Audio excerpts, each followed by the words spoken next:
네, 오늘 함께 하실 네 분 패널 소개하겠습니다. 신성범 전 의원, 박원석 전 의원, 김원국 전 경기도 대변인, 정혁진 변호사 나오셨습니다. 어서 오십시오.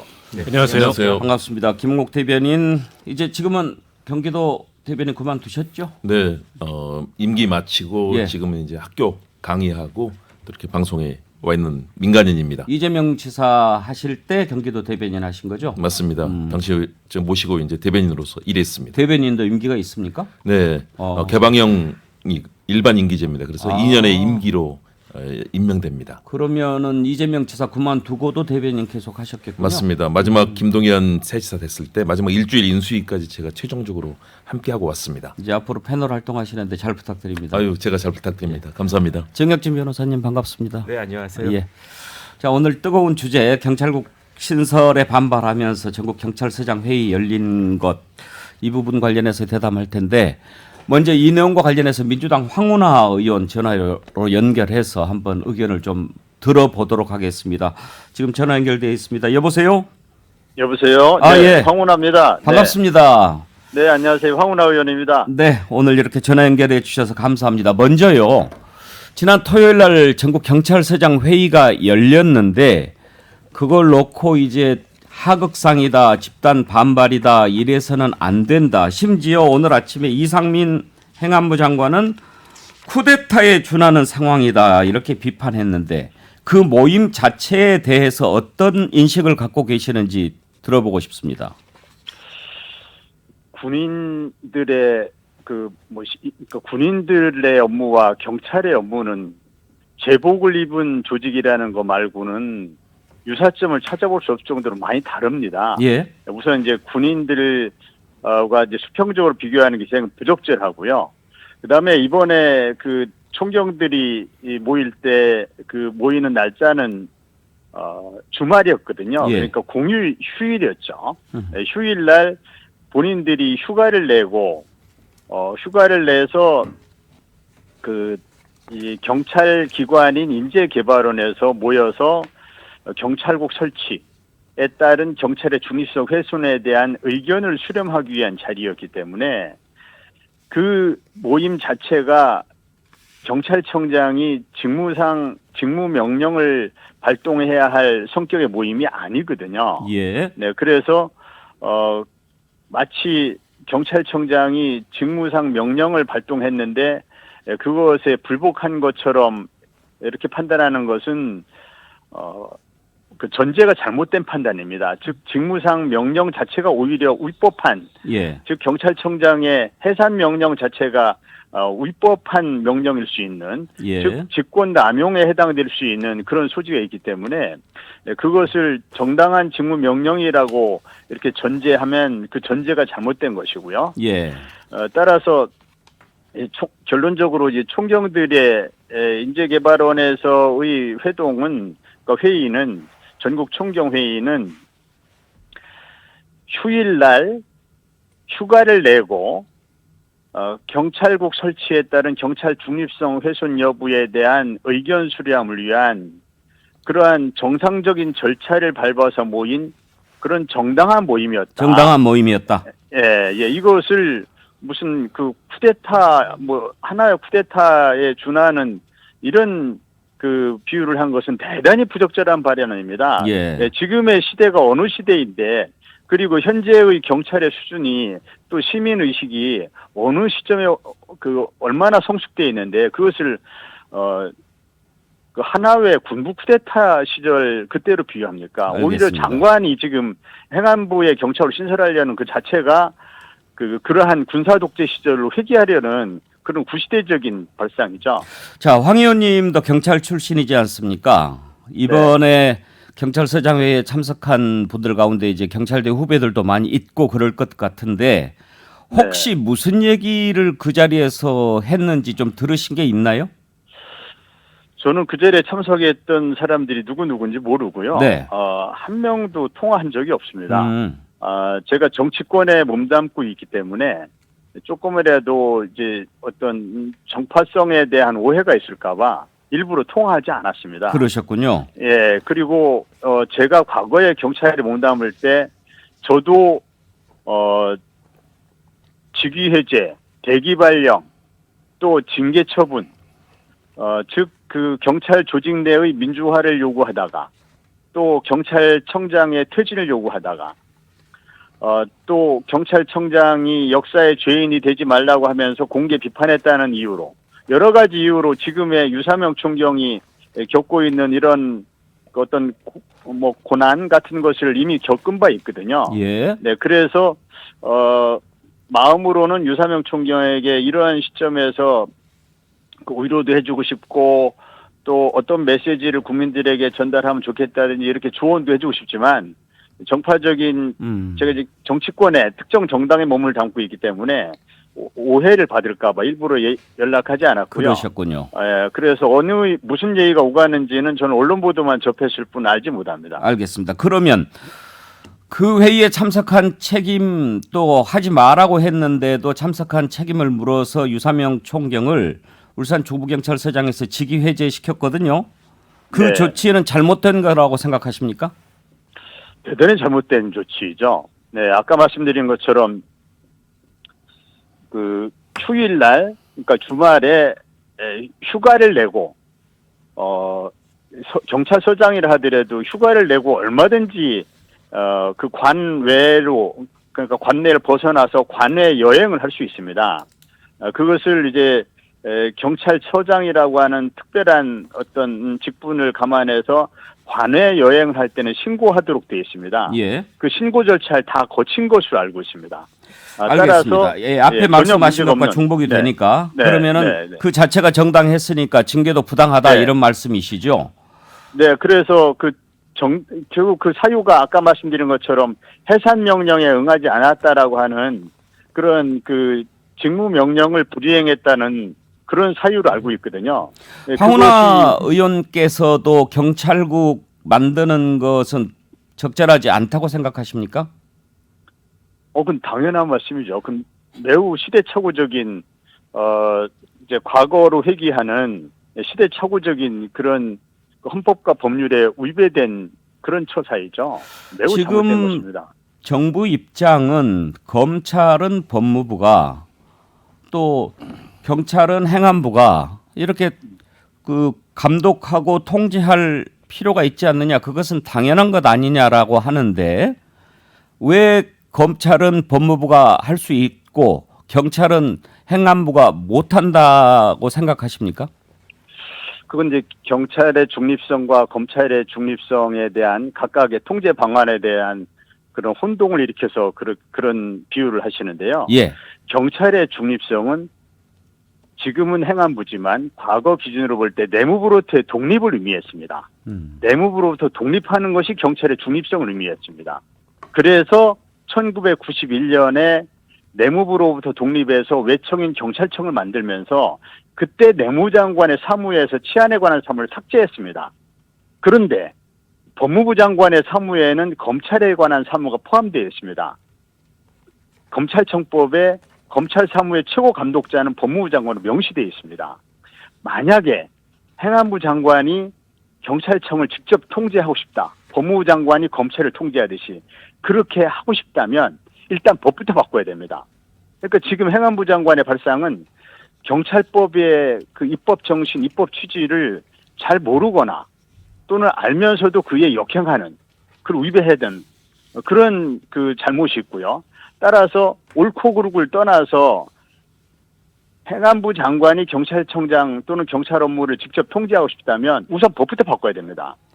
그리고 경찰의 중립성은 조금 전에 말씀드린 것처럼 내무부 또는 행안부로부터의 독립에서 비롯된다는 것이 이제 역사성이 있는 역사적인 교훈이었고, 검찰은 수사권, 기소권 또는 형집행권, 영장청구권 이런 것을 가지고 있기 때문에 권력 남용 가능성이 매우 높아서 내각의 일원인 법무부 장관이 문민 통제를 해야 한다라는, 그때 검찰의 중립성이 확보된다. 이것이 검찰의 중립성의 본질과 경찰의 중립성의 본질이 각각 다른 것인데, 즉 경찰은 내무부로부터 독립하는 것이 본질인 것이고 검찰은 검찰권을 법무부 장관이 통제하는 것이 본질입니다. 예. 이 다른 것입니다. 자, 이걸 그러면 잘 이해를 못 하시더라고요. 알겠습니다. 이제 그 논리는 이해를 했고요. 두 가지만 더 여쭤보고 마치겠습니다. 그러면 지금 국민의힘에 간 권은희 의원도 경찰국을 법 없이 만드는 것은 헌법과 법률을 위배하는 것일 수 있기 때문에 이상민 행안부 장관에 대해서 탄핵 소추안을 발의하겠다라고 얘기를 합니다. 예. 황운하 의원도 혹시 같은 생각이십니까? 탄핵 소추를 당연히 발의해야 한다 생각하고요. 예. 헌법과 법률에 위배된 요건은 이제 충족이 됐다 봅니다. 네. 다만 그 시기를 언제로 할 것인가는 이제 국회 원내 쪽과 협의를 해야 하고요. 또 우리 민주당 내에 윤석열 정부의 경찰장악 저지 대책단이 만들어져 있습니다. 거기에서 충분한 협의를 해서 어느 시기에 탄핵 발의할 것인지는 좀 더 논의가 필요하지만 탄핵 발의를 할 수 있는 요건은 지금 갖춰져 있다. 예. 즉 헌법과 법률에 위배된 것이 명백하다. 이렇게 판단하고 있습니다. 예. 그런 의견에 동의하는 분들이 민주당 내에 많이 있습니까? 다 동의하시죠? 예, 다 동의하시는데 다만 조금 전에 말씀드린 것처럼 그 탄핵 발의를 언제 할 것인가, 예, 발의를 언제 할 것인가라는 것은 조금 더 정무적인 판단이 필요합니다. 예, 그래서 지금 즉각 탄핵 발의를 할 것인지 아니면 조금 더 즉 아직 국회가 행안위가 열리지도 않았기 때문에 행안위를 개최해서 행안부 장관의 답변을 들어보고 또 국회 대정부질을 통해서 국무총리나 뭐 기타 국무위원들 발언을 들어보고 이런 일단 정부 측의 입장을 들어본 후에 그 다음에 단계적으로 밟아가야 될 조치 아닌가 이렇게 생각하는 것이죠. 알겠습니다. 자, 끝으로 김기현 국민의힘 의원요. 황운하 의원에 대해서 상당히 비판을 했던데요. 그러니까 이번 일과 관련해서 김기현 의원은 그동안 경찰이 문재인 정부의 충견 노릇을 하지 않았느냐 그렇게 비판하면서 또 본인이 황운하 의원 때문에 좀 당했다 그렇게 얘기하던데 그 발언에 대해서는 어떻게 생각하십니까? 김기현 의원은 틈만 나면 뭐 정말 뭐 연탄가스 스며들듯이 틈만 나면 본인이 피해자라고 이제 우겨대고 있습니다. 피해자 코스프레로 정치적인 이익을 얻어보려고 하는 그런 발언을 계속하고 있는데 검찰이 없는 죄를 만들고 있는 죄를 덮은 것이 울산 사건의 본질입니다. 여기에서 없는 죄는 이제 제가 기소당한 그런 내용을 말하는 것이고요. 예. 즉 검찰이 저를 황운하를 눈에 가시로 여기고 있다가 이 사람의 선거 출마도 막고 선거 이후에는 이 사람을 어떻게 하든지 낙마시키기 위해서 그래서 무리하게 사건을 만들어낸 것이 울산 사건이고 무리한 울산 사건을 만들어내기 위해서 단죄되어야 할 김기현 쪽, 김기현 형제 등 김기현 측근들의 비리를 의도적으로 덮었습니다. 그게 울산 사건의 본질입니다. 즉 단죄되어야 할 쪽은 김기현 쪽이거든요. 그리고 경찰은 그 당시에 조금이라도 오해를 안 살려고 김기현 의원을 피의자로 입건해서 공개 소환해서 망신 주기 방식으로 얼마든지 타격을 줄 수 있었지만 입건조차 안 했습니다. 입건도 안 당한 사람이 툭하면 피해를 당했다고 합니다. 경찰의 배려를 제대로 이해하고 있다면 김기현 의원은 고마워해야 합니다. 예. 그런데도 뭐 틈만 나면 자신이 피해자인 척하면 정치적 이익이 오는 듯이 이렇게 판단이 되니까 무슨 꽃감 빼먹듯이 툭하면 울산 사건의 자신이 피해자라고 합니다. 울산 사건은 피해자와 가해자가 지금 뒤바뀐 상황입니다. 예. 검찰이 있는 죄를 덮고 없는 죄를 만든 사건이 울산 사건의 본질입니다. 알겠습니다. 지금 재판이 진행되고 있는데 검찰은 검찰의 공사실에 대한 아무런 증거를 제시하지 못하고 있습니다. 오랜만에 연결이 됐으니까 한 가지만 더 여쭤보고 마치죠. 지금 네. 그러면 아까 앞부분에서 잠깐 우리가 다뤄봤는데 경찰국이 아니라고 한다면 경찰은 그러면 어디에서 견제하고 감시해야 될까요? 네, 경찰이 통제를 안 받겠다는 것이 아니고 경찰에 대한 민주적 통제가 더 강화돼야 한다는 데 대해서 반대하는 국민들은 아무도 없을 겁니다. 예. 경찰도 물론이고요.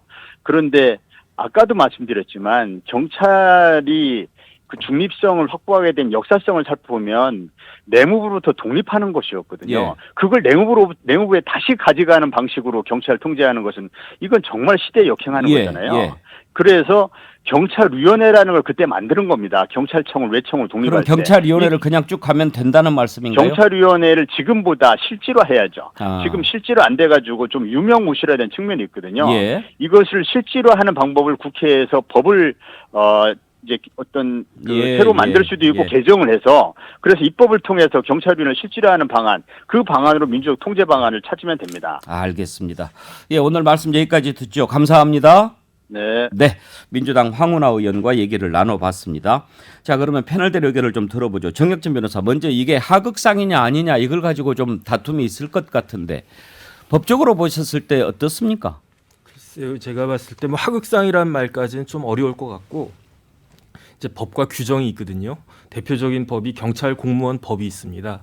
거기서 경찰 공무원들이 금지돼야 될 행동이 어떤 것이 있냐면 정치 관여 금지가 있어요. 그래서 조금 전에 황운하 의원님 말씀하셨지만 만약에 그 총경이나 이런 분들이 그 민주당 야당이나 여당이나 할 것 없이 정치인들과 접촉하면 그것 자체가 정치 관여 금지가 될 수 있다는 거죠.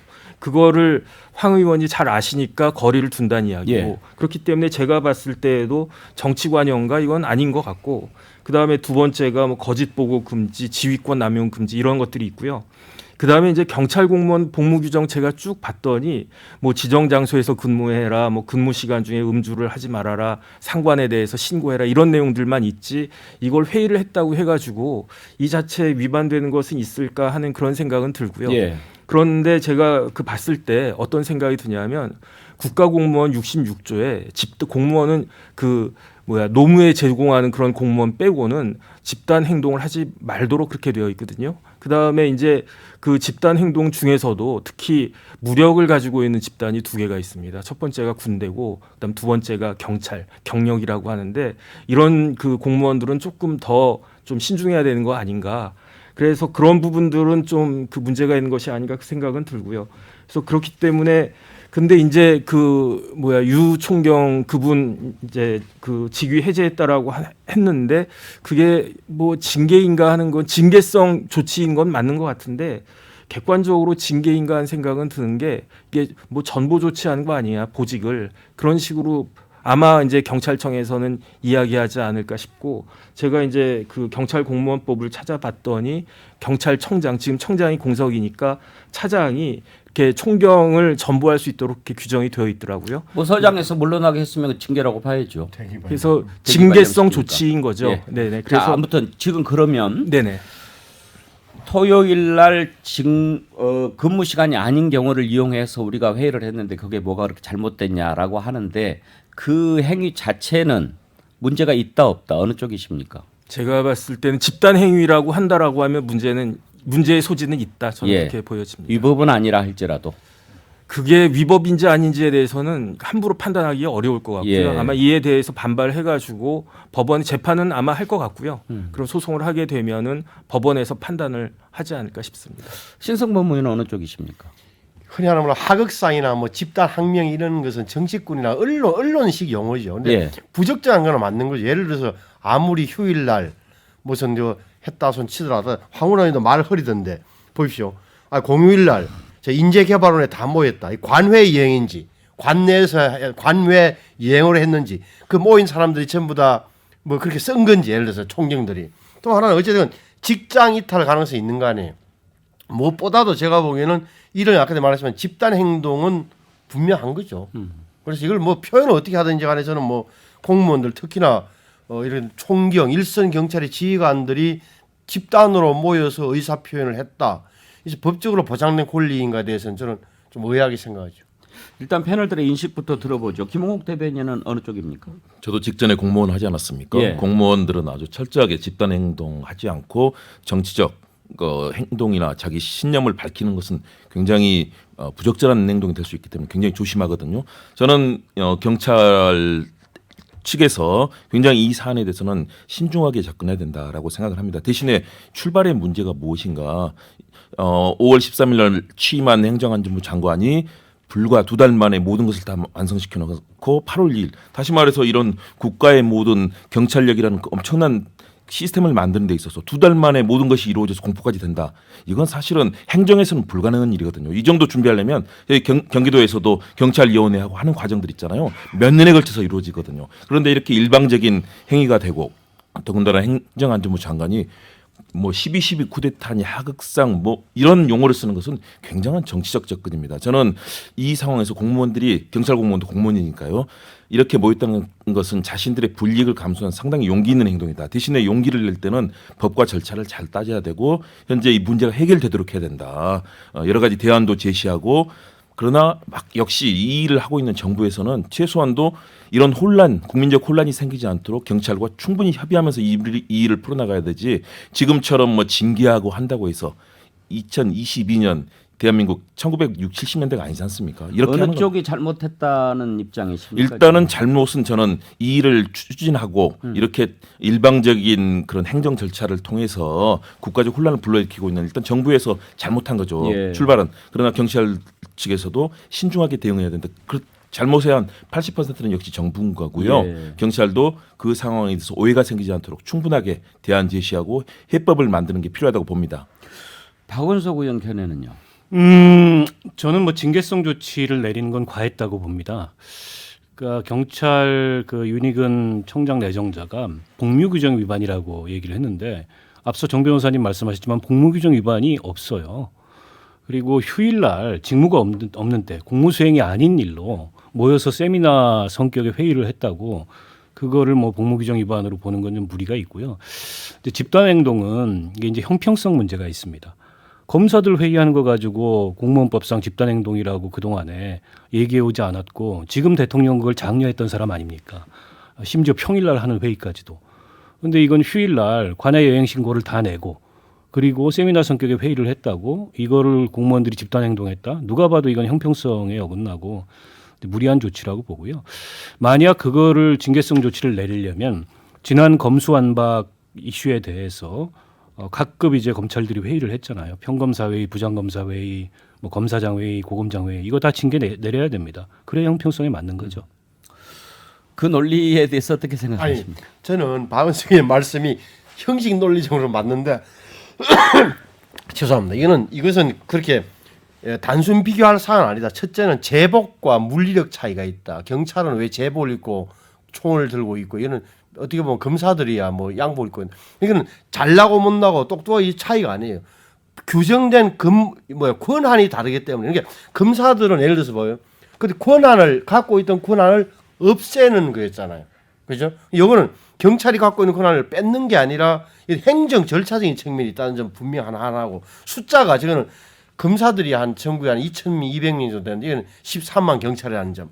저는 그래서 뭐랄까 검사장 회의는 제가 말했던 당시 윤석열 검찰총장이 뭐 빠졌지만 자기가 소집을 한 거고 이것을 경찰청장 후보자가 소집했다면 총경을 회의를 소집했다면 예. 아무런 문제가 안 된다. 그래서 평면 비교는 저는 곤란하다고. 이런 문제 가지고 전국 경찰서장 회의가 열린 적이 있었나요? 없죠. 저도 처음 있는 아니 거죠. 제가 가장 좀 처음이라고. 제가 좀뭐 그래요. 지금 일부가 이제 일부를 마칠 시간이 돼서 2부에서 이어가도록 하죠. 전하는 말씀 듣고 2부로 이어가겠습니다.